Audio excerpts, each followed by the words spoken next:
everybody. Welcome into episode number 39, featuring your Three Stones Pit Crew. I'm your gas man, Cam. I'm your Jack Man, Kellen. And I'm your tire changer, Cam. And we've got another good episode. We got some sore feet from boots on the ground. So wherever you're listening, sit back, get your belts, one last check, get them tight, get your elbows up, because we're going to have a fast but jam-packed episode. So as we always do, little check-in. How we doing, boys? We had a lot of boots on the ground this past weekend. So obviously we'll get into that, but outside of racing, how are the boys doing? Just glad I survived the hot white weekend. I don't know what it was like for you guys, but it was hot yesterday. Sticky, like muggy. Yeah, it was warm up here too. It was I don't know, Saturday it feels like 81, 82, but the air was just like sticky.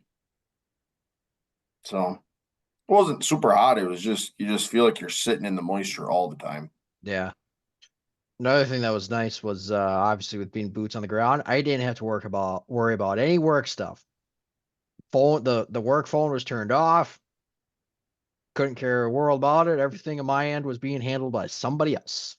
Yep.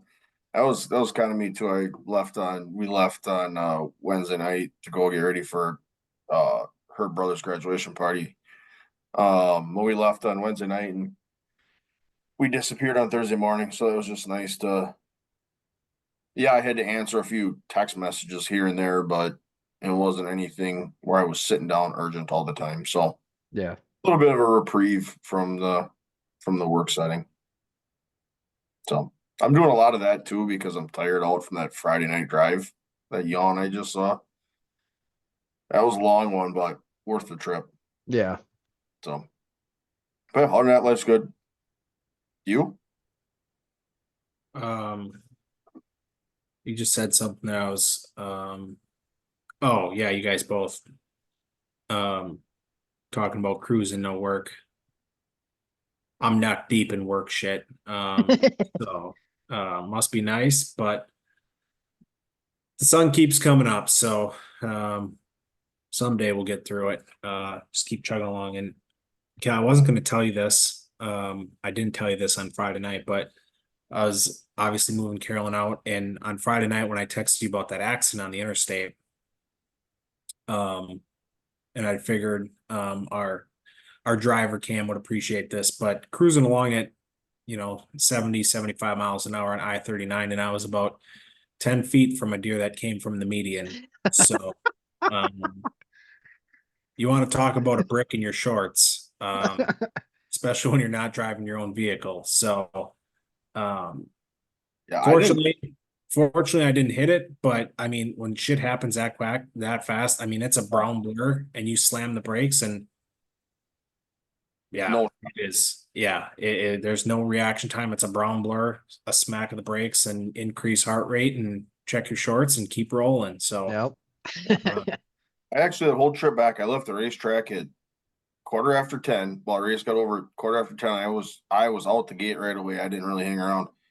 I left at 20 after 10 and I did not see a single critter the whole trip. Damn. 2 hours and 19 minutes, not a single animal. I saw 2 turkeys and 2 sandhill cranes just in between Nakusa and my place. Oh boy, look out. And a deer, but it was in the ditch. Look out. Look out. Especially when he's behind the wheel. Yep. Well, we probably should do a little bit of what we do best, huh? Yeah. I don't know if we do it the best, but we'll give it a damn good shot. Yep. Yeah. Well, yeah, let's get into it. We were talking last week, as we were recording, talking about one of the big purse race last week for the wing sprints. It was high limit at Eagle Raceway for the Bikini Zone Nationals for $55,555. So kind of some interesting flack on the Bikini Zone and what the correlation is there and marketing and whatever. But needless to say, I'll kick it off to you guys for a Tuesday night show. Big money, fantastic event. I guess, what'd you guys think? I mean, right out of the gate, love to see a C main on a Tuesday night Oh, absolutely. to see it because that means that your car count is through the roof. So, I mean, obviously, big money to play, and you could even see some of the World of Outlaw guys use one of their get out of jail free cards. So you had Yep. some of them guys coming to race, the high limit guys to try to cash a check, and that didn't go real good for some of them, including hot laps, and he was loaded up and all before the feature even started. But yeah, no, good field of cars. You just like I said, just love to see a C main on a Tuesday night. So elbows up. It's gonna be a long night if you're racing yourself out of a C main. The racetrack was really, really good too. I'm trying to remember. I know High Limit has been there in the past, at Eagle, but I'm trying to remember if I've seen any other races there and if it's kind of held up to that. But basically, High Limits had in their two races there, they've had back-to-back bangers there, basically. Oh yeah, And I'll say this one, yeah, a note on that is the fan turnout was insane. And you heard in the post race interview between Larson and Brad Sweet, obviously they said, this is what we envision this big money midweek and a lot of people. And I don't know what it is. First off, it's awesome for racing, but Eagles in Nebraska, and I think, dude, I don't know what it is, but the people in Nebraska are just different. Like I don't know if you're a fan of something, like you are there. Like their football team, the Cornhuskers, like they pride themselves on, like they've got the longest sellout streak in the world. So it's like I don't know what it is, but when those Nebraska people, when there's a big event, they show up. Um, and then you saw some of those videos post race. The line to see Kyle Larson was, Oh God, yeah.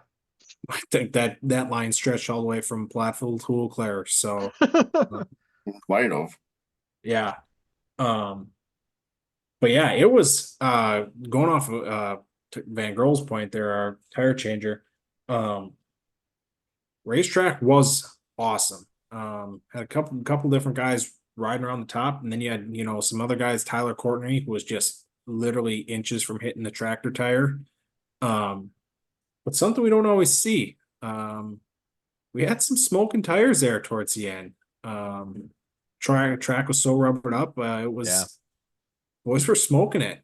Um, so that was definitely, and as you're coming off of 3 and 4 there, it was like you're just waiting for one of those right rears to go and somebody just that wall to just pace the wall. But luckily they held up.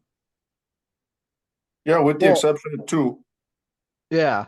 Well, and it's like with Rico, like he hit that wall. I think it was Rico that hit the wall that pretty much exploded his tire. Uh, and then Larson made that comment in his interview that he hit something off of that too that he thought he was gonna end up blowing a tire, but he ended up not. So he got the lucky end out of that deal too. Yeah, Yeah, that was uh backstretch coming out of 2. Those guys would run a slider and they would almost they were hitting the wall. And it was like, yeah, it was when Larson slid Macedo for the lead, and then Brad Sweet was sliding Larson, and they were going at it. They kept entering real low, sliding up, and then they'd like hit the wall, and like it was almost some iRacing shit where you use the wall to get a little momentum going and carry a little bit more speed. I think it kind of reminds me of Jacksonville. Like I'm looking because I remember there was a race a while back that they were coming off of 4 and they were damn near hitting the wall. And I think it was Jacksonville with the World Outlaws earlier this year. That was along that same lines. yeah. Talk about abusing a cushion. That was all of it. Yeah. But I mean, coming down the stretch, that end of that race was awesome Oh yeah. because you had who was up there? Was that Macedo that led damn near the whole thing, and then Larson and Brad Sweet smelled blood in the water, and they just Yes. And they then went like after Madison was him. coming along too. Yeah, Madison, and then it was funny because it was like Macedo, of course, he's the one world outlaw guy that's running well, and he's up there by himself. And the high limit guys, they cut him no slack on any of those slide jobs. If there Yep. was an inch, they took 3/4 of it. They just like he was leading the race, and then Larson got him. Well, then Sweet tossed one in on him, and it was kind of just like he was hung out to dry, and the guys were just going to use him up a little bit. Yep. It was good though. I mean, it made for great racing. And fortunately, we didn't wreck any cars doing that, but they were just they weren't going to give him an inch. That was for sure.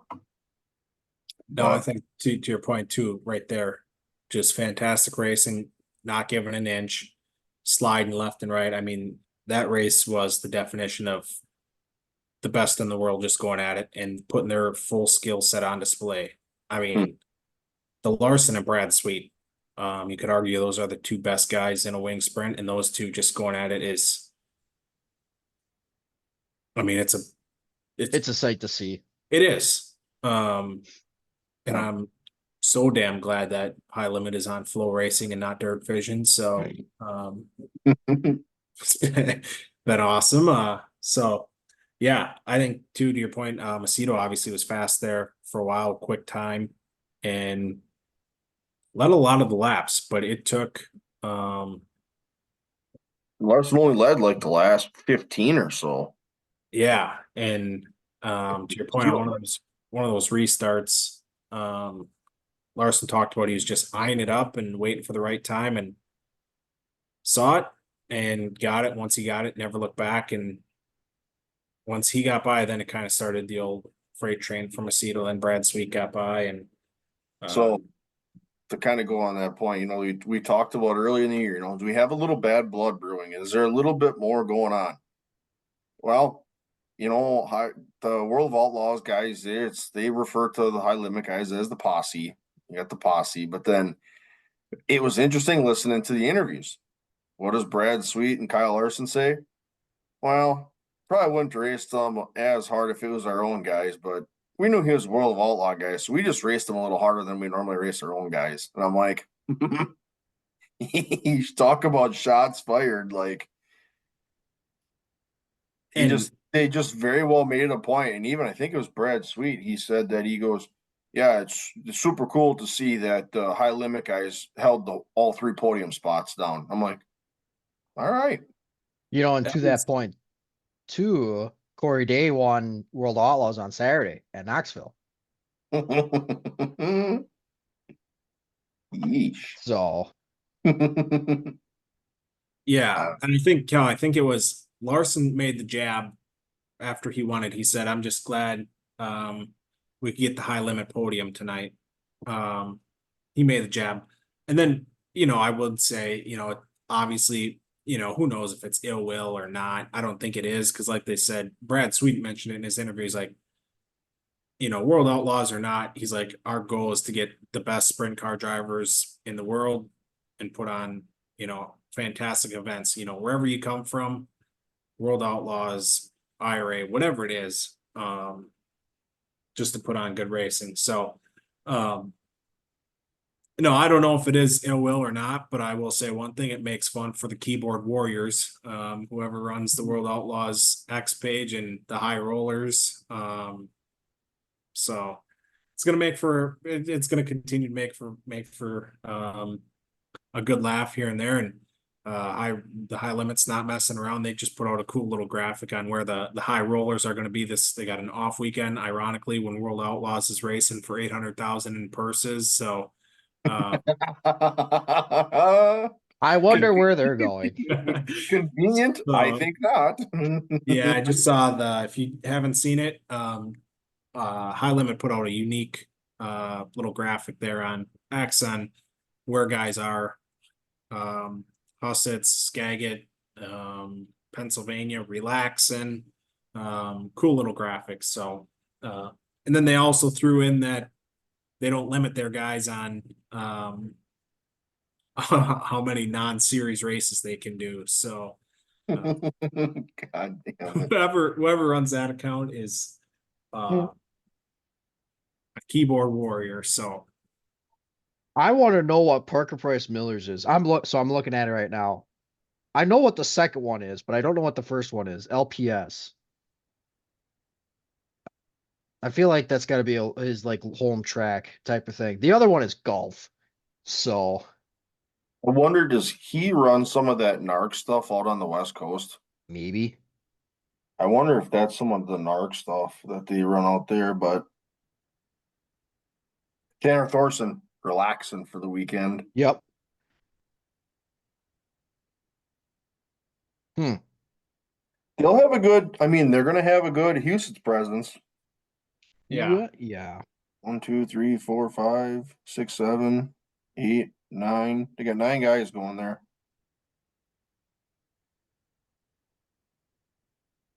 Abreu, Allen, Baston, Courtney, Eliason, Kane, McFadden, and Sweet are all going up there. So not only on top of you have 9 guys going up there, you got some heavy iron that's going to go up there and try to take some money. But no, I definitely, and then going back to your point, Cam, just real quick here before we wrap this up, I definitely would have to say it was not ill will. I just think the guys, especially when you talk about Sweet and Larson, who are owning and running and operating the series, they want their guys to be the big show, and Mhm. you can't blame them for a single second. And I don't think there is ill will, but I do think I mean, there might be a little bit just based on when, Brad Sweet, Kyle Larson were getting this up and going. I mean, you saw the pictures of Brad Sweet on the phone with the old White Claws in front of him. And you can best believe, you know, that was World Outlaws' pride and joy. They lost, arguably the best sprint car driver to ever race a sprint car. I mean, he was the And then, 5-time and defending champ.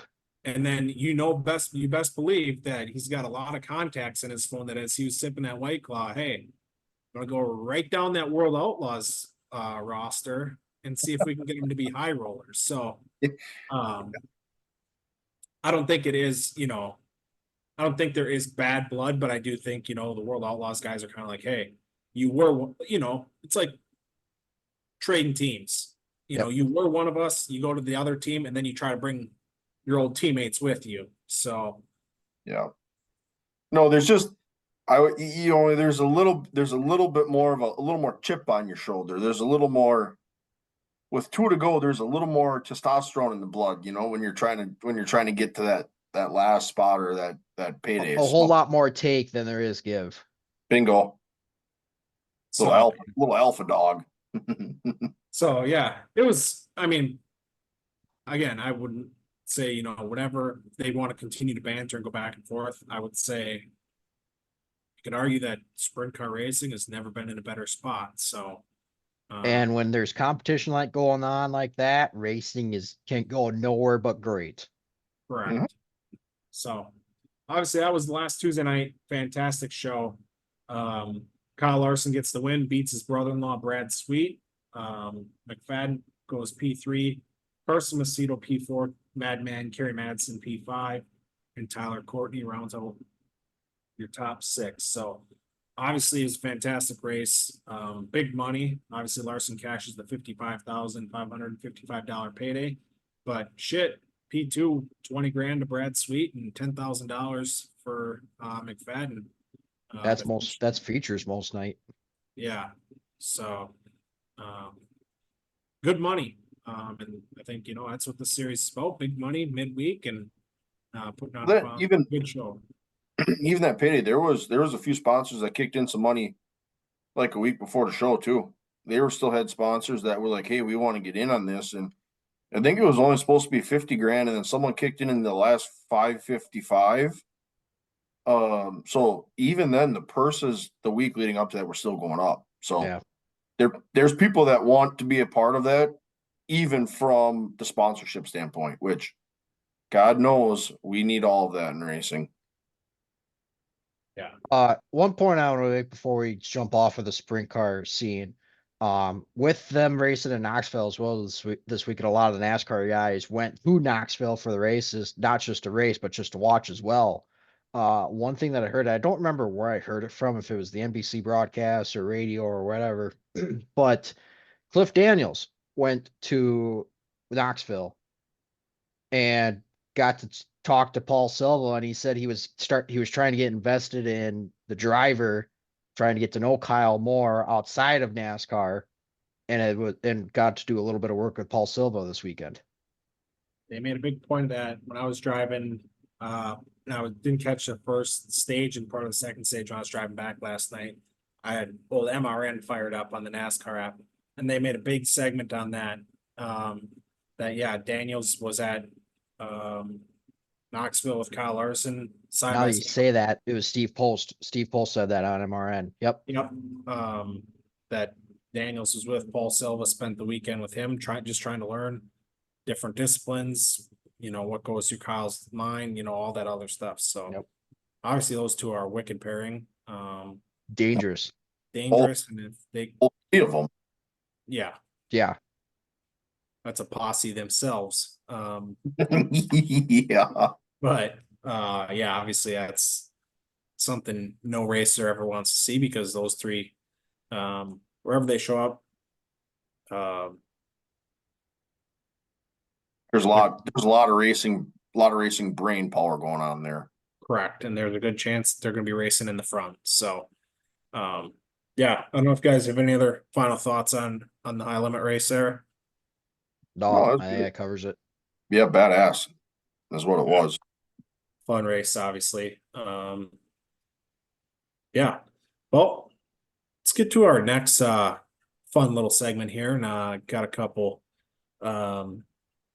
Look, we'll do what we do best, and that's dabble in rumors and spread them around. So we're gonna get into our next segment here, our little NASCAR 5 minutes of fun facts. And maybe spread a little rumors and pour a little gas on the fire. So Jackman, what do you got for us?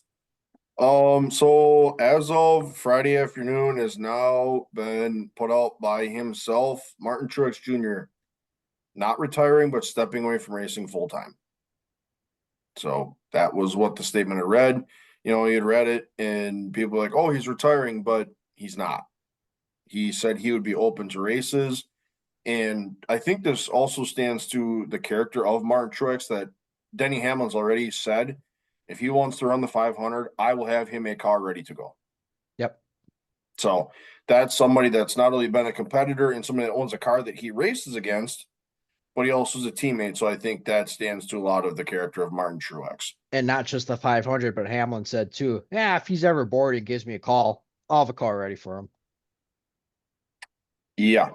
And that's because he also knows that he can win races too. Exactly. So I think the other thing that I heard with Truex is that he was possibly looking at about 10 races in Xfinity. Yeah. So I did see he said his ideal schedule would be about 10 races. So so I just started to kind of mull on this a little bit.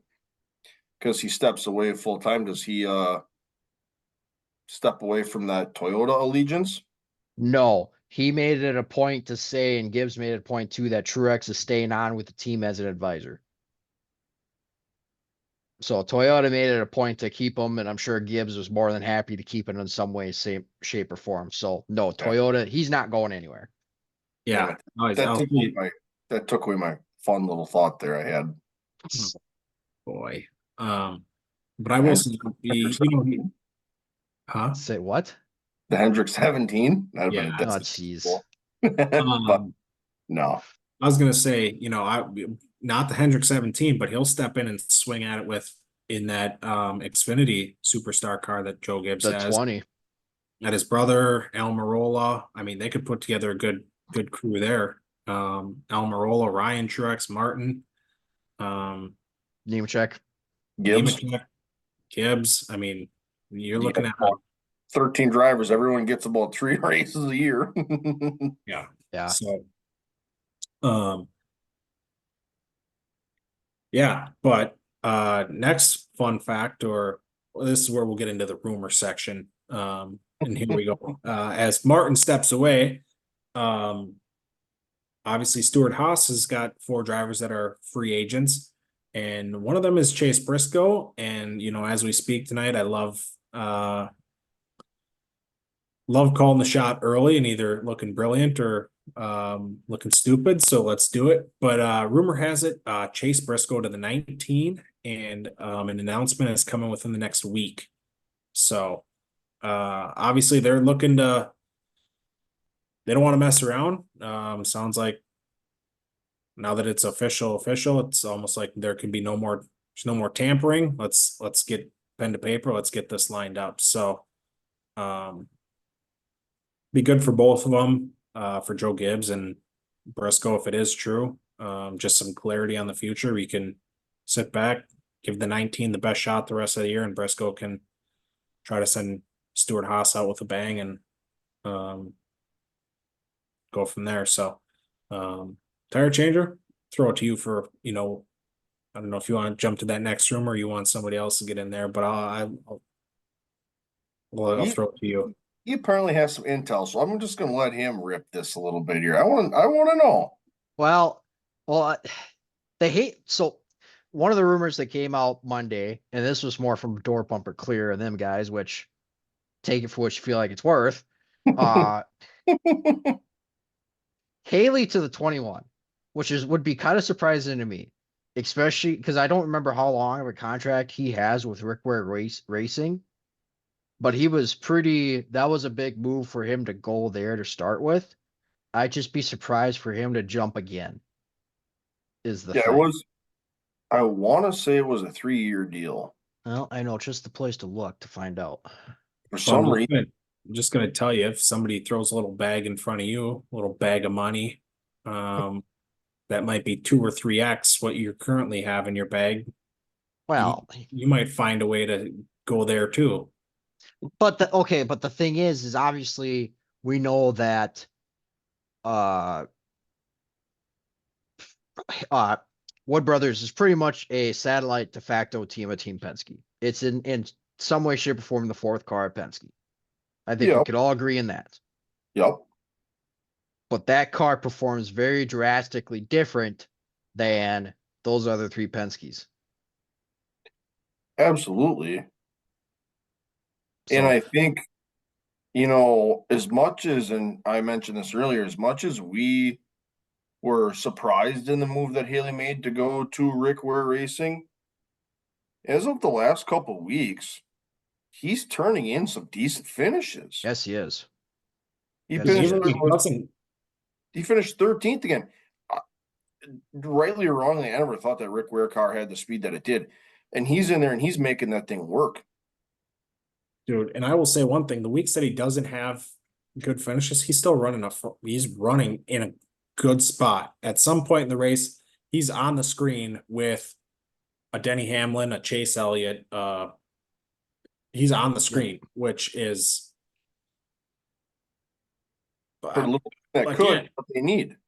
everybody, and myself included, I'll jump in the line and be the first one to get mowed down. Said, what a step in the wrong direction to go from colleague to Rick Ware Racing, and I'll be the first one to step in line and say, yeah, I thought he was a complete idiot, but he's proven everybody wrong. Yeah. For the record, and this is according to J-Ski, which I would say is a pretty damn good source, Haley signed a multi-year deal with Rick Ware Racing in 2023. Typical legal jargon bullshit, multi-year, and that's all we get. I So, mean, they technically are private companies. They're not government employees, so they can't release everything. take that for what you feel like it's worth. So what it comes down to is, as far as we know right now, contractually, he will be driving that car again next year. Correct. At the moment. Yep. So we'll see what happens there. Otherwise, I did get an opportunity to go to the tweet up that Jeff Gluck and Bob Hockers typically hold out at the racetracks. I sent you guys kind of a snapshot of some of the cliff notes of everything that kind of got talked about. Yep. Little SVG action. Yep. So one of the things was, one of the rumors is that the SHR Xfinity drivers, that i.e. Cole Custer and Riley Herbst, along with SVG, are probably, and again, take this for what it's worth, possibly coming up next year. So you got to have 3 rides that are available for them to come up into. Obviously, SVG is going to Trackhouse, but now you got those other 2 that you got to figure out where it's going.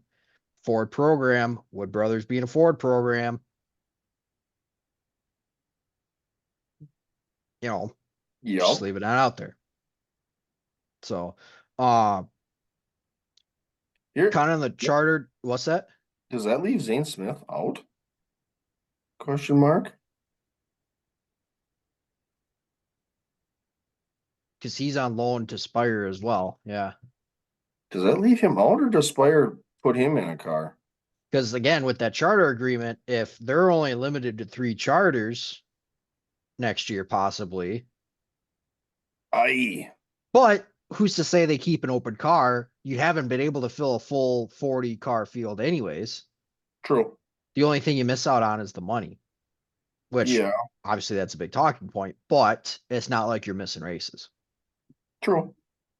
So, and speaking of charters, I think everybody pretty much knows that Trackhouse and 2311 have been in the discussion for rumor for charters, and it's pretty much all but done from the sounds of it.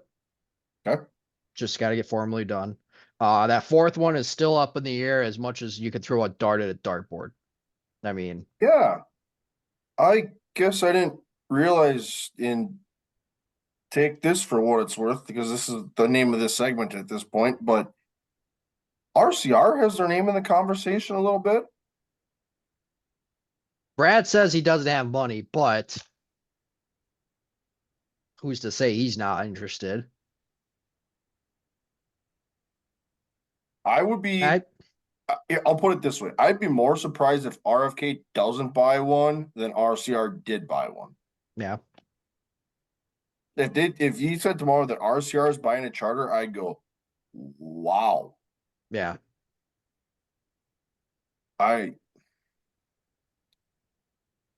Yeah. But again, does RCR, I have to remember a couple years ago, Gregson was a Chevy guy. Yep. Maybe he goes back that way. Barry ran for Junior Motorsports. He was around that engine program. Like, I don't know. That's one I kind of saw in the last day or two. I'm like, wow. That was kind of the first you're hearing of it going, oh boy.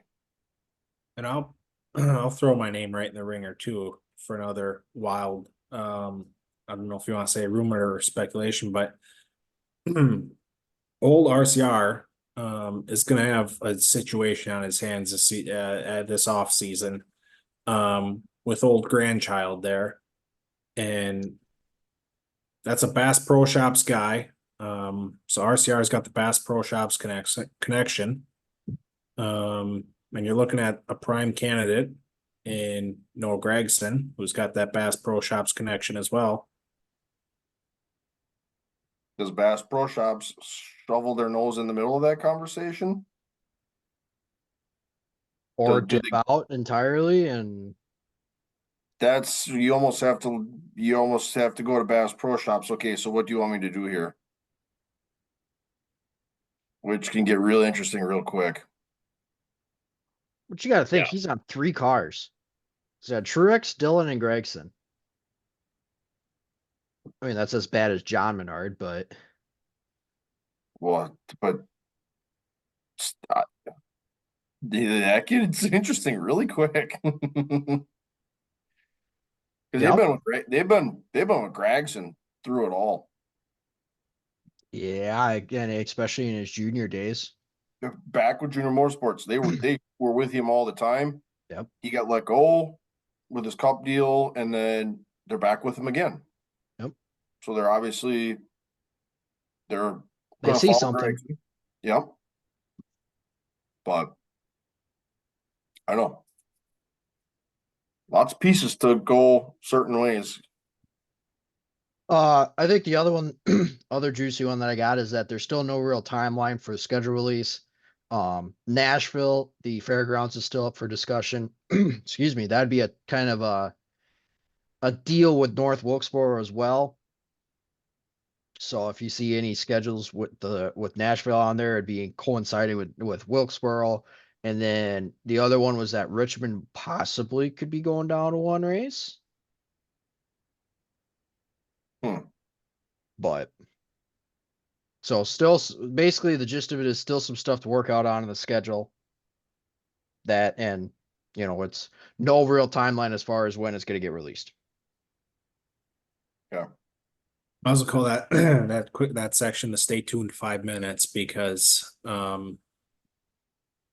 we just spent about 13 minutes talking about um Semi-actual things. one for sure fact out of that whole 13 minutes. We have one for sure fact in there, and that was that MTJ is retiring. Yeah. Stepping away. And I guess you could say we had two. Briscoe saying he has nothing lined up. And then after we started the segment with two real facts, then we got off the tracks real quick. So yeah. So anyways, obviously for us race fans, we love the speculation, we love the anticipation. Sports in a good spot right now, and there's a lot of moving parts, and it's fun to follow along. Keeps things interesting outside of the racetrack. Driver changes, sponsor changes, charters. Some of the other stuff keeps us reading NASCAR during the week. So, if you guys don't have any other fun facts for us, we can get into boots on the ground material. So, Yep. let's get into some boots on the ground. Friday night, Kellen was our Jackman had boots on the ground. He was at the ASA Stars National Tour race in Madison. So, Kel, we'll just kick it off to you. I watched a little bit online. Just what thoughts did you have? Second trip to Madison for you this year. How was the Stars race? It was good. Car count was a little bit light. He had a surprise in Jonathan Nee show up in the Richie Waters 5 car. So he's kind of a late surprise. But no, I mean, light on the cars, but the cars that were there, it was heavy iron. It was the best of the best when you talk about Campy and Pollard, and Wilson was there in some fashion in certain ways than others, especially with their conflict with the guys down at Iowa where Van Grohl was. So yeah, it was just kind of interesting. You got same looking race cars with different numbers, and God, it was a little bit weird at first when you look at it and you see Jeff Storm, who forever runs the 25. He's got the 22 on the car. And it's like, It's just it was not weird. right. Did not it right. have? I gotta ask. Did it have the dancer on the number still? Of course Or it did did. you not it did? Good. Of course it did. Because Good. during the autograph session, I went down there and because it was on track on the pit road, Yeah. and we had that temporary wall stop. So you got to go right down the track and walk around. And I wanted to see some of the other touring guys, and I had to stop and just look because I'm like, oh, it's just like it's so weird looking at it. And it was the same with Fredrickson. He had the 24 on. It's when you see the car, it doesn't look right because you're so used to seeing that 36, and we've watched Dan forever on the 36. Like, Yep. same number, and of course they always put their own little numbers in the corners of the big numbers. Who But the hell? Oh, it was the 69. Dan ran the 69 last year at Madison. yeah, for Michael Hind. Yep. Yeah. So yeah, those two guys ran for Wilson. Storm had some guys from Wilson helping him. Majority of his team, but he did have some support from them. As far as I could see, Fredrickson was that was their usual crew. Yeah. Butcher was in his own, that was his regular Wilson deal, but that was kind of the driver side of things before I get into it. But kind of like last year, Van Grohl, it was just kind of a hot afternoon and kind of tailed off into the night, and this guy struggled. We had some issues with equipment. Obviously the big one being Bilderback absolutely grenaded a motor, and Butcher had nowhere to go. He was going into 3. It was that same spot that Majeski backed into the wall. Yeah. You could see it. He instantly, that motor blew up, and it blew up like Summers did. Yep. It was a grenade, and you could just see Butcher just pounded the fence. So, they did actually put that car back together, and they made 15. I think when he got on the radio, we needed 20 laps to get 2 positions. So, again, but I think they're looking at that Nashville deal last year at Majeski, going, okay, we got to do it now. So, Getting pounded by a storm there, just about bricked my shorts. There was some lightning and thunder in the background, so.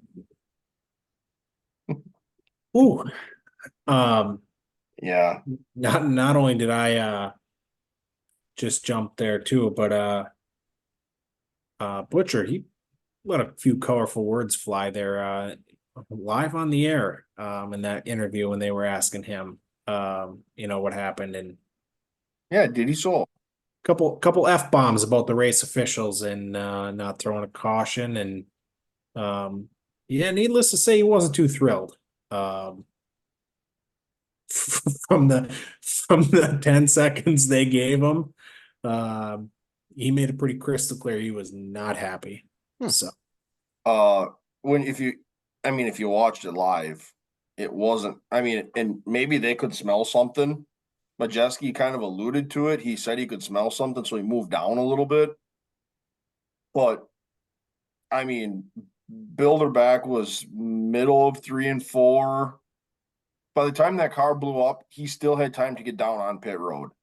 So where Butcher hit the wall, I don't really think there was anything he could do. By the time the official saw it and flipped the light on, Butcher was up in the fence anyways. Yeah.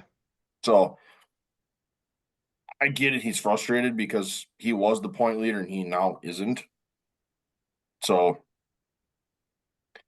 I get it. It's a tough situation, but I mean, after that, there was a few guys that just fell out with like gremlins, I'll call them. Casey Johnson had a brand new car. They had alternator issues, potentially motor issues. They thought they maybe locked the motor up, but they weren't really sure. They were having a hard time diagnosing it. They called it a day. Storm was done. I didn't hear exactly what took him out. He didn't finish, and then Fredrickson as well had issues where he finished like 44 laps down. So, and he's on that damn digital channel that you can't get. So Yep. you can't listen to him hardly. But yeah, he just kind of gremlins issues. They those guys, those are the notable ones. But once it got strung out, racing was good. Those are really like the Butcher one was the only caution for accident. Sure. We didn't have any other spins. We didn't have any other wrecks. It was just guys having gremlin like Yep. stuff. Yeah. So once that happened, they kind of got the boys sorted out and they just raced that, and it was all about strategy from there. So, no, good race. It was a marathon, but just good to hear the four barrel again. The four barrel's got a different feel, I'll tell you. But no, it was good. One last thought here, and then I'll let you guys talk a little bit before we go on. But I backed up the cheeseburger deal again. I backed it up. Little caution at the concessions. The Dells had a major pickup. So what are we spending here? I think I figured out Madison. They leave them just a little pink in the burger yet. Let the old hot lamp finish it off. Holy shit, they were good. I had 2 of them again. Oh, Like a 9.2. whoa! We've broken the 9. They picked up a little bit, not quite a 10, but the 9.2. I mean, it was. I bought it at the pit gate or at the pit shack. I had the first one eaten before I even got to that first set of bleachers going up the hill. But got 9.2. 9.2. So yeah, no, it was good. Glad I went. Yeah, that's where we're at for the Stars race. So Before we move on, I do want to touch on Milwaukee a little bit. Obviously you raced there as well as part of the doubleheader for the Wisconsin swing.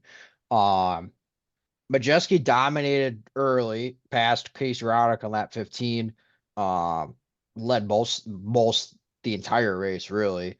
Won both stages of the race as well. I don't think there was any cautions that one, given I was at Iowa, so I obviously wasn't really paying a whole lot of attention to it. But then he got passed by Dawson Sutton with 4 laps to go. Yeah.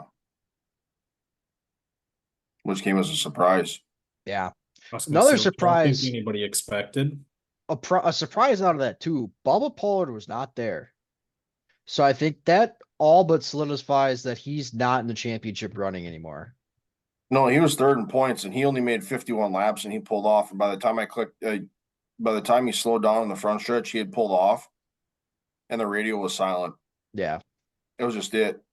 So I I mean, think he's he ran third to last the first 51 laps. Like he was half a lap from getting lapped. yeah. So he struggled. Going back to the Donnie Wilson situation, Jeff Storm gets the call again, Yep. and he goes and runs a Pro Late model with the supers at the Milwaukee Mile, which that's a task in itself. Yes.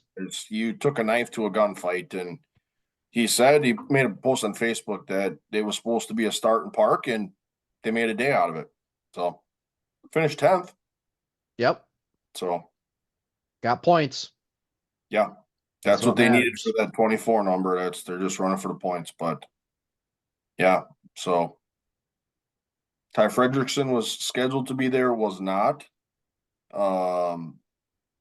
He had an issue in practice, and it sounds like the car is hurt bad enough that they didn't run. And that he also did not run. So maybe a little bit of a concern there for the Fredrickson camp potentially. Yep. First big hit. Yeah. So no, Yeah. hopefully we get to see him the rest of the year. Obviously, he's going to be a threat to reckon with everywhere up here. Running through the rundown real quick for Milwaukee. Dawson Sutton, obviously, like I said, was your winner. Ty Majeski second. Cole Butcher third. Casey Roderick fourth. Billy Van Meter fifth. Caden Quaffle sixth. Eddie McDonald seventh. Gio Ruggiero, who missed Friday's race because he was in Iowa, probably wishes he was in Madison, was eighth. Derek Cross was ninth, and Jeff Storm was 10th. I guess I didn't even Madison. When you look at Madison, Majeski, Roderick, Nason, Quapple, Vandergeest, Steckley, Summers, Lynch, and Nee. Francis 10th, Kraus 11th, Fredrickson 12th. Maybe your top 5 or top 15. 12. So yeah, light on the car count, but the cars that were there were good. So yeah, kind of wraps up. You talked about point standings. I'll go through that here real quick. Casey Raddick's in the lead by 24. Butcher's second place. Dawson Sutton's third. Majeski's fourth and Gio Ruggiero are fifth, but both of them have races missed on the season as well. So Yeah, and that was as of the 16th. So Sunday. yeah. Side note, Majeski and Sutton, motors pulled going to R&D. Independent testers. We've seen how that's worked out for others so far this year. Yep. So interesting note. So Majeski, his race page had they made a big post about it that yep, they pulled their motor. Everything will clear. We'll just be happy to get it back. It's all about roll speed and corner speed, and made a Sure. post that said we're just waiting for our power plant to come back. Yep. So yeah. But really the only other note out of that day, but good weekend of racing for supers. So Yeah, I think you hit the nail on the head too. A little bit light on the car count, but the cars that were there and the guys that were there, best in the business, on the short track scene. So, it's always fun to see those guys go at it.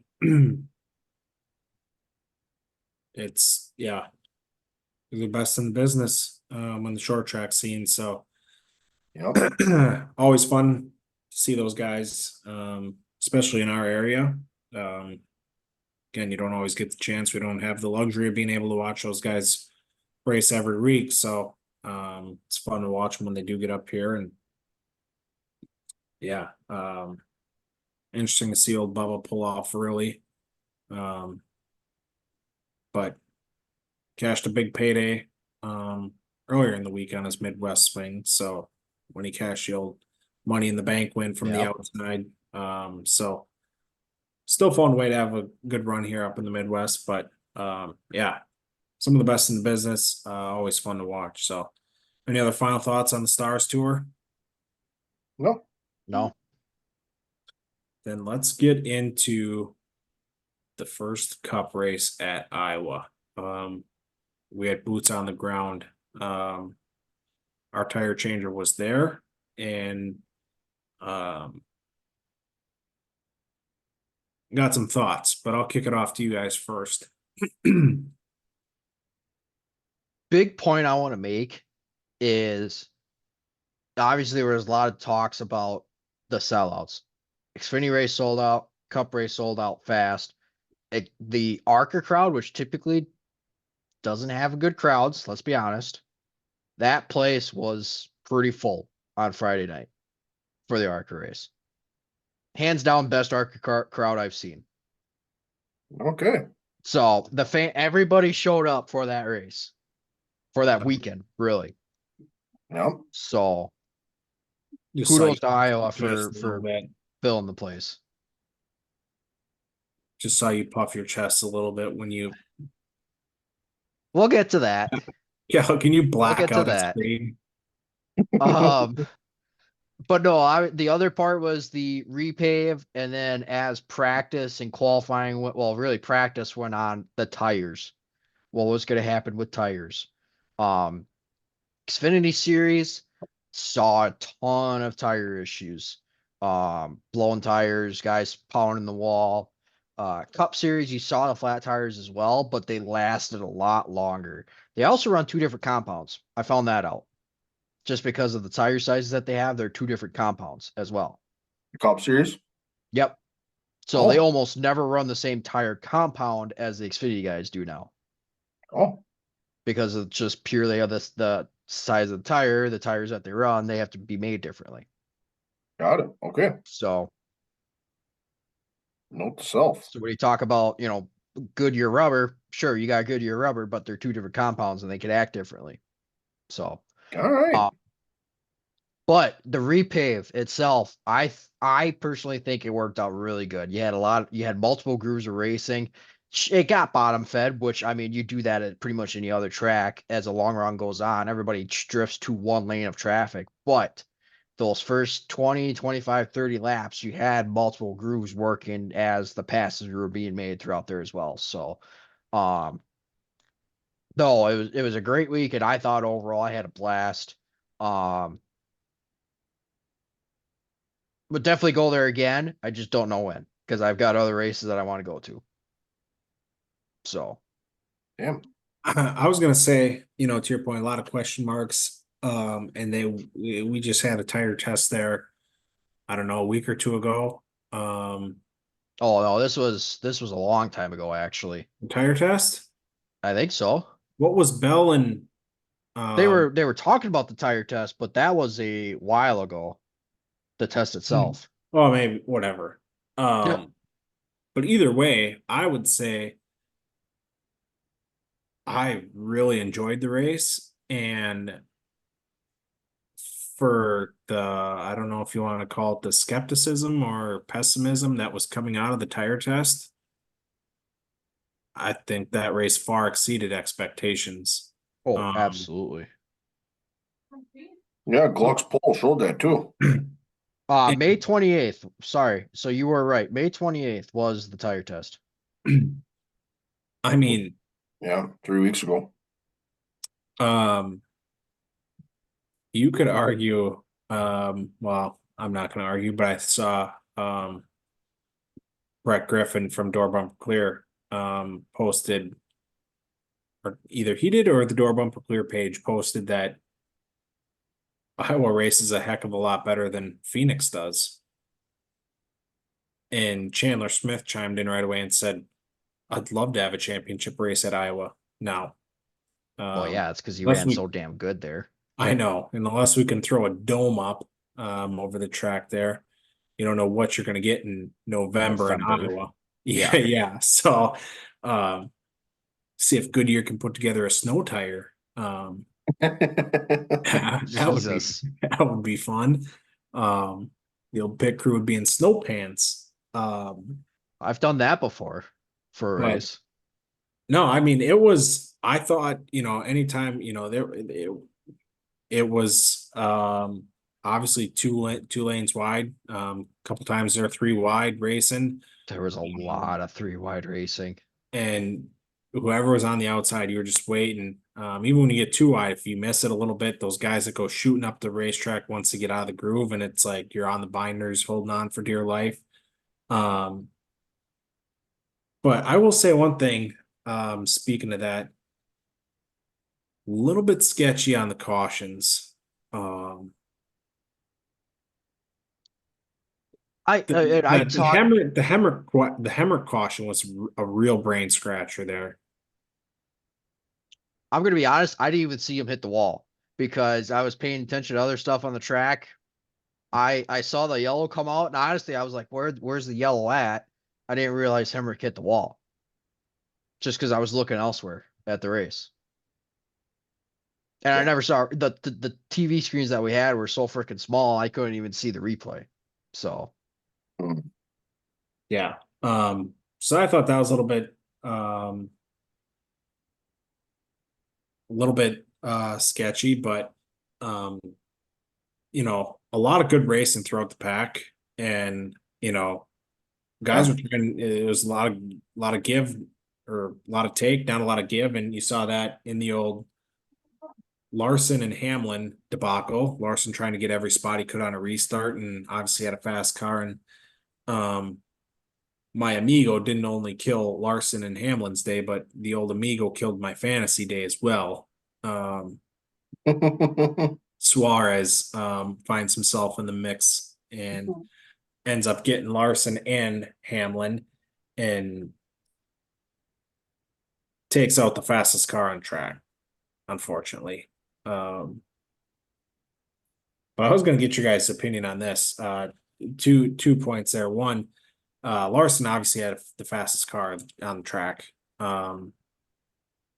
And I don't know if you saw it, but it was on a green flag pit stop that Larson was trying to get to pit road, or he was going to come to pit road, and Denny was a lap down, or he was a mile behind, and he got into Larson and sent him up the racetrack.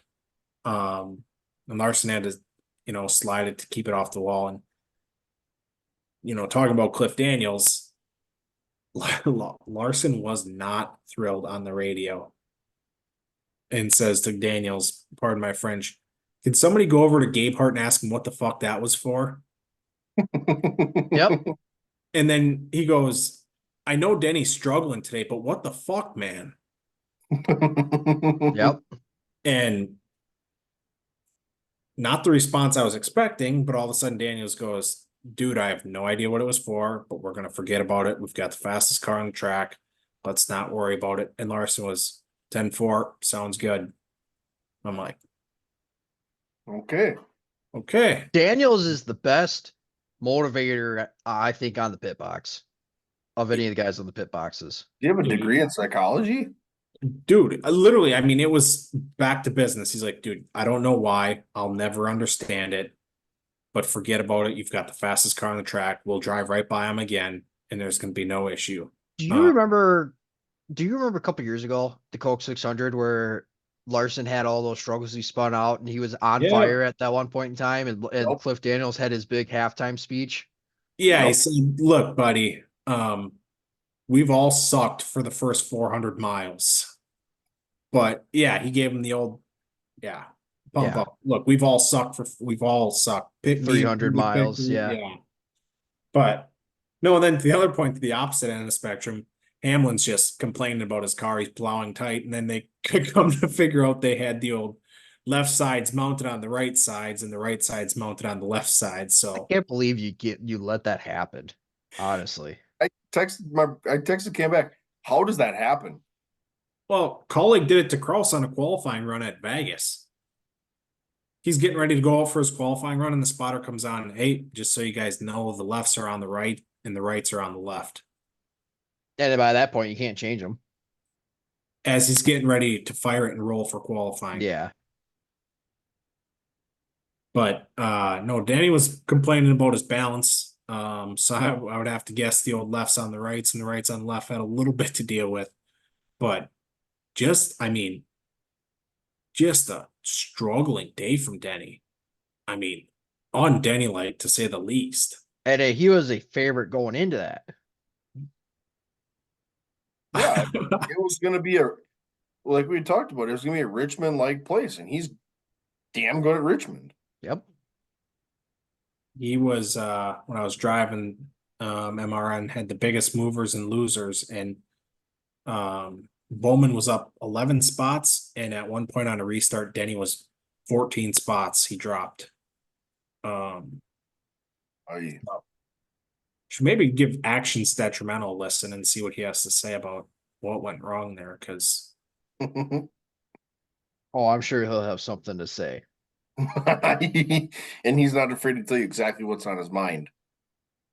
but yeah, another one too. I was gonna get into that I was listening to a fun listen if you're ever looking for somebody to listen to on your scanner is Ty Gibbs. Hmm. Who's is Hirschman? Ross Chastain spotter. Oh, I don't know. I couldn't tell you honestly. I don't know, whatever. But Chastain got into Chastain didn't make any friends yesterday. Gibbs, and Gibbs said under caution, he said, "Hey, fucking walk over." I thought he said to Hirschman, and tell him fucking thank you. And they said his spotter comes back and says, "Yep, will do. Keep that in the memory bank for when you get around him next time." Then they just said he's like, Chastain is a pain in the ass. He'll aero block you for 40 laps. And then when you want to get to the inside of him, he'll race you like hell. So it was just the radio was wildly interesting. So Well, Van Grohl, where you said from what was the view like? What talk to us about the atmosphere of the racing? Like, yes, the racing was good, but like the atmosphere of being there and actually sitting up and seeing the track. It felt like Milwaukee. Okay. Like as far as like a race to watch, it felt like Milwaukee, but it didn't feel like it was that big of a track. I don't like it was weird how like just watching the race played out was. It's it's so weird to describe that it's just so hard to describe. It's the 7/8. It's just because it's an odd shape that it's Yep. so hard to describe. Um I mean the place was packed. Yep. It's just it was amazing how packed it was. Um I mean, you looked it seemed like every 5 laps you saw a guy either he got bumped out of the way or he lost it and you saw him shot up into the marbles. Yep. And every time I saw that, I thought a tire went down, but he just comes back down Yeah, and man. keeps going. Yep. Yep. So, it honestly, as soon as the race started, it felt like any other race that we go to. You know, I'm in the groove, I'm checking shit, I'm jumping back and forth between channels. Like I Yep. had MRN going at certain points in time, which for anybody at the racetrack, listen to MRN guys during commercial break or PRN too. Listen to the guys during commercial break because it is hilarious. Great time. Um, it it felt like another short track Saturday night, but a big event feel. Damn. That's good. Especially when the sun went down and the lights came on. It was so cool to it's racing is always better under the lights. Always. So, like I said, I definitely recommend it. Um, like I said, I probably won't be, I don't know when I'll be back just because there's other races I want to go to, but it was great. And I would not be surprised if they go back. A point that I heard on the way back today, listen to some of the NASCAR radio, was from Tyler Reddick. He said He thinks the repave was good, but they need to finish the rest of it soon. Like they need to do the rest of it this year. Yeah. Because if you let it go and you repave the top, everybody's going to go to the top, and now that middle and bottom line is useless. So you need to do it while it's still fresh. Yep. Yeah, that's a good point. So, Keeps the asphalt all in the same cycle. yep, pretty much, Yeah. pretty much. So, no, I mean, otherwise, it was a great race, a great time. Um, not much that I could have asked out of it, probably, honestly. It's good. That's what you want to hear for a first time gig, especially somebody who goes to the races all the time. You know what you're looking for, or what things you'll note or want or see. Yep. So having that forte of you're not just showing up to a one off deal. The only two things that I had, one, it was cashless, so you had to have a card, which I know everyone's transitioning over to that, but always Yeah. nice to have some cash options. Yep. And two, and I know this is another one of those, you see this everywhere, but man, the concessions are just brutal price wise. Oh, Food, yeah. great. Absolutely loved it. Um, it's just, man, those prices just, oh, hurt. That hurts. Yeah. I believe it. So, I have to go Yeah. back to work tomorrow. yeah, and especially with the stuff that I bought this weekend, yikes. It's not good. Yeah. I'll just say that. One thing I was gonna say too, one thing on that short track was, like you said, good racing, but not only that, but a wide variety of strategy, um, Yes. which is definitely unique, um, on a short track. So And it's not often you hear two tires be the preferred option. We saw that on that last pit stop with Logano and Blaney going for two, with most of the rest of the guys going for four. Those left sides were not wearing at all. There were no wear at all on those left sides. Blaney ran, let's see, the last run was about 90 laps. So he probably ran about 150 laps on those lefts. Oh, So you don't see that too often. no. And then and about after 25, 30 laps, those four tires finally wear off enough that they kind of match up with the twos. So you Yeah. had to get all your good at the beginning, basically. Yeah. For sure. Two guys I want to talk about real quick, and then we'll kind of, maybe hit the rundown. Uh, Bell coming from the tail, finishing P4. He had a badass car. If he had another 50 laps, I would have been concerned. Uh, well, really three guys, I guess. Stenhouse, great run. Always had a lot of success at Iowa. And now that just proves that. And Josh Berry. There was not a lot of love for him on NASCAR radio this morning, so he deserves a lot of praise. He had a good practice. He qualified really good, stayed up front. Yeah. Rodney Childers kind of he made his call, went for it with the four tires that put him back in traffic, but ultimately still got a top 10 out of it. So Yeah. that was there was a radio conversation that I saw on Twitter. It was Rodney was kind of split between two things, and Josh said, "I'll do whatever. I trust you, man. I'll do whatever you want." And Eddie DeHaan comes on the radio and says, "Trust your curveball, Rodney." And that's when he made the call for four. yeah, Yeah. solid weekend from him. Another note too from that hard charger as well, Alex Bowman Yep. from the And he back. had the fastest lap of the race. Yep. And I saw a stat on those two. There's only four drivers with 10 top 10 finishes throughout the year. I think it's I saw Bell, that too. Bowman, Byron, Elliot. and is it Elliott? It's gotta be. Let me Elliott take a doesn't look. finish outside of the top 20 all year. Um, I'll look quick and see if I can. Bell, Byron, Reddick, and Bowman. Oh, Got it. wow. It's Reddick. Damn. That's a surprise.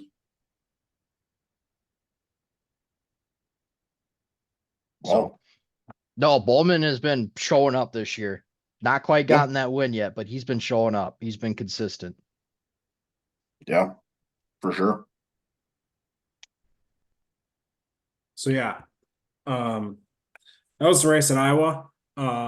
Obviously, pains us to say it, but Ryan Blaney gets the win. William Byron P2, Elliott, Bell, Stenhouse, Logano, Barry, Bowman, Suarez, Brad K, Chastain, Todd Gillen, Haley, Hocevar, MTJ, top 15. So um I know you guys let's hate it when let's Blaney wins, but it's a rare opportunity that you get to see somebody let your driver win in person. I was gonna say we'll give you this week on the episode, we'll give you a minute because that is a It's dream come true to be at a race and to have your favorite driver win. see. So Yep.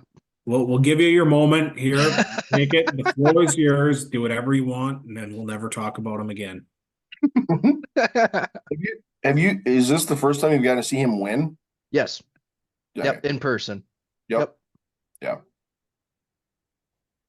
So I tell you what, I was nervous that last 30 laps because I knew Byron was right there, and I knew if he had some time and not get caught in lap traffic, I thought he was going to catch him. It just never happened. Yeah. Yeah, a little He too was late. there. He was there, and Blaney was going to have to make a mistake. Yep. And Byron even said after the race he used his stuff up. Couldn't he said towards the end there, even if he had a little bit more time, he had pretty much used everything up. So I will say though, the turning point was the Larson wreck. If Larson didn't get wrecked, I think we'd be having a completely different conversation. I will be honest about that.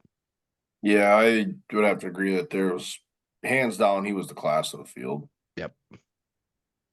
yeah. But So anyways, that was a race from Iowa. I thoroughly enjoyed it. Um love that little 7A smile. Multi-groove track. Put on a good show. So hopefully they can continue to come back there. Yep. I thought it was exceeded expectations. So I would like to see the trucks go back and make a really full weekend out of it. yeah. yep. Any other final thoughts on Iowa? Yep. Jeff Gluck, as we started recording just about an hour ago, his poll was 91.8% yes. It was a good race on 28,000 votes. All right. If Gluck's poll says that's what goes. So it was a good race. So yeah. Well, we had boots on the ground, but we'll kick it over to the tire changer here. Any other race winners you want to hit on from the previous weekend? Yeah, so the USAC Amsoil Sprint Cars, they had their Eastern Storm this week. I'll touch on that a little bit here. Briggs Danner, Logan Seavey, Kevin Thomas Jr., and Brady Bacon all won this week during that. Let's see, I have it pulled up here. Mitchell Moles is your champion for that this week, though.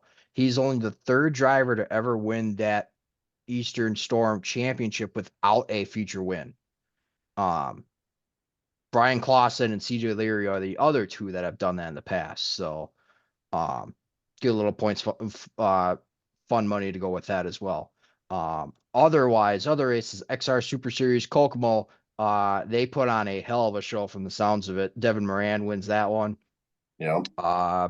We talked about Bob Pollard winning up in Berlin. Ty Majeski, he had damn near a perfect weekend. He won on Thursday night as well at WIR for the red, white, and blue race, or sorry, the red race of the red, white, and blue series. Connor Zilch won the Arc Menards race at Iowa as well. David Gravel won the first Friday night race at Knoxville with Corey Day win in the second one. Ricky Thornton won at Smoky Mountain for Lucas Oil, and then Brandon Overton won at Smoky Mountain as well for Lucas Oil. Brandon Queen wins for the Cars Tour. We also had the 24-hour Le Mans this weekend. The Ferraris ends up winning that one again. USAC Silver Crown was also racing this weekend. I want to make sure I get this right. Jason Pursley won that one. And then Chester Ace also won the truck race at Milwaukee as well. So should probably point that out. For sure.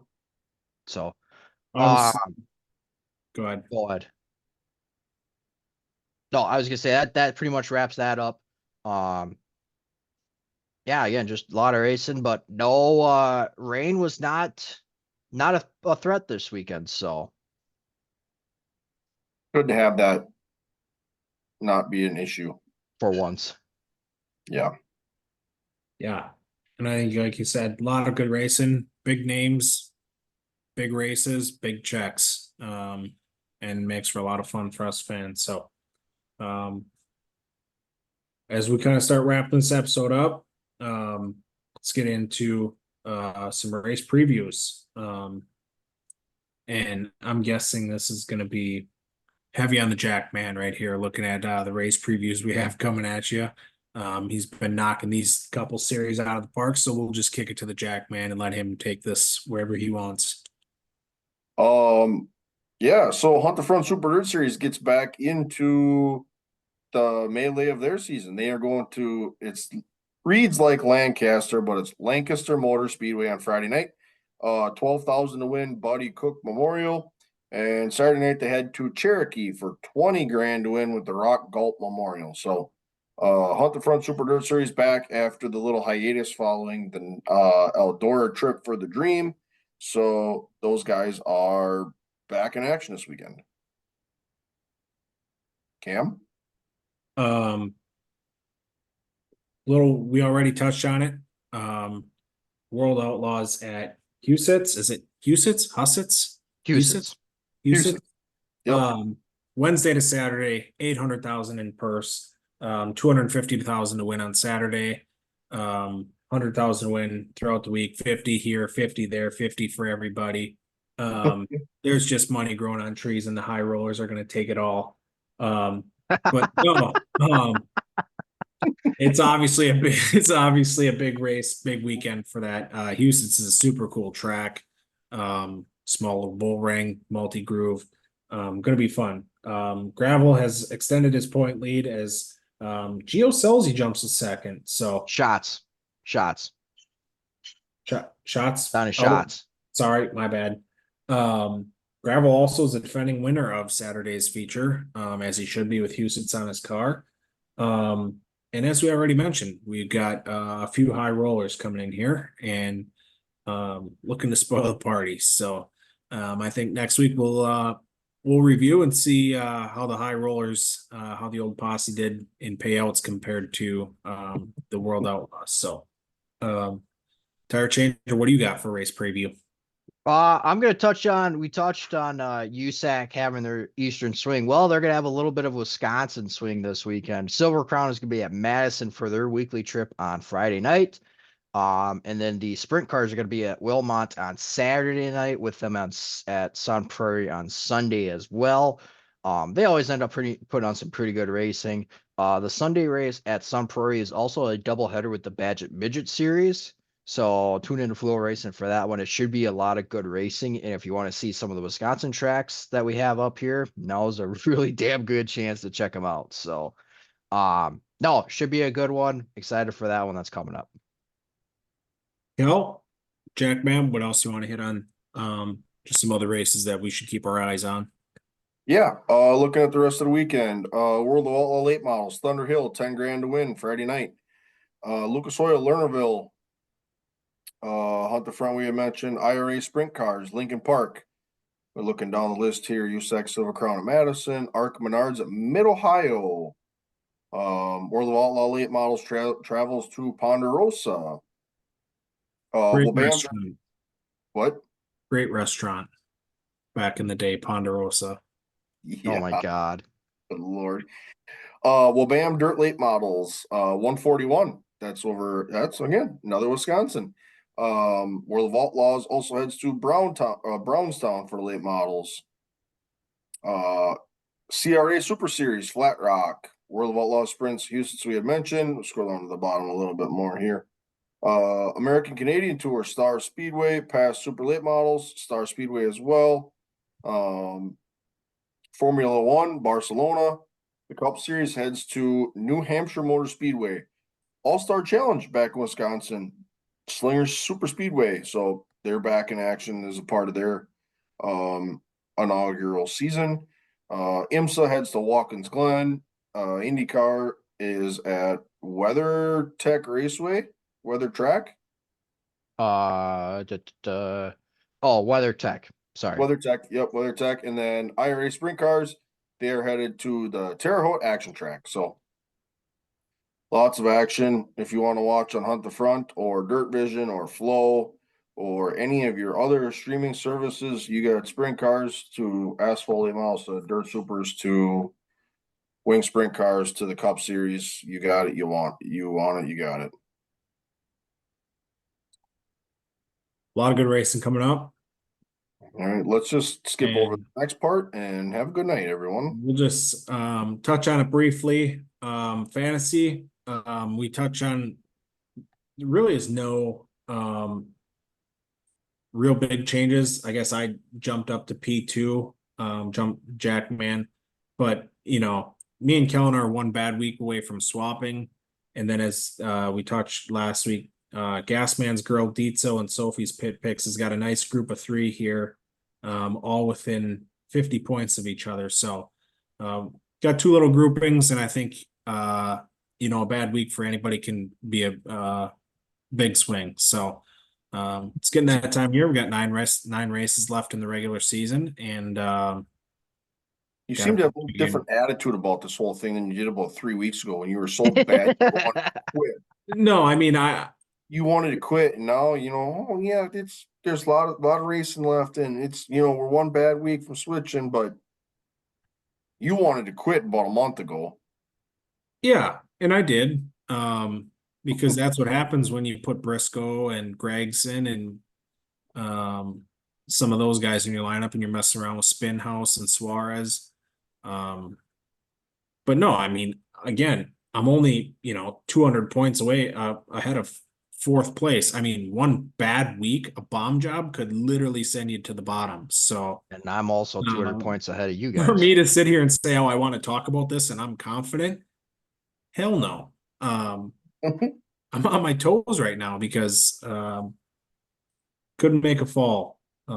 So Yeah. I didn't look our previous week race picks. Van Grohl just won the damn weekend. Kellen and I not great picking in the JGR camp. I picked Hamlin, who was dog water. Kellen picked Martin Truex Jr. and Van Grohl had Logano. So this week we head out to New Hampshire, and look, I'm going to stay in the same camp because I go first, I'm pretty sure. Yes, you do. I'm going to stay in the same camp, and I'm going to go Christopher Bell. JGR won't do me dirty 2 weeks in a row. So Frankie. Boy, you're gonna leave them open for me. I'll take Truex then.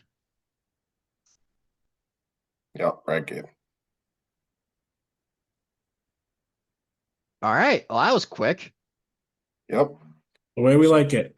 Yep. Simple. Wash my hands of it. Call it a day. Real quick, since we talked about race pick standings, no shake up in the point standings of our race picks right now. I am at 584, Kellen, you at 547, and Cam, you at 527. What? Yep. Yep. Okay. So Solid. that's how we sit right now as far as our race picks go. So one other thing I'm kind of looking through our scheduling here, we should probably start to think about predicting Final Fours, or are we going to wait to do that a little bit longer? Once playoffs are set. Yeah, once Okay. playoffs are set. Okay. All right. Sounds good. Any other final thoughts on the episode? No.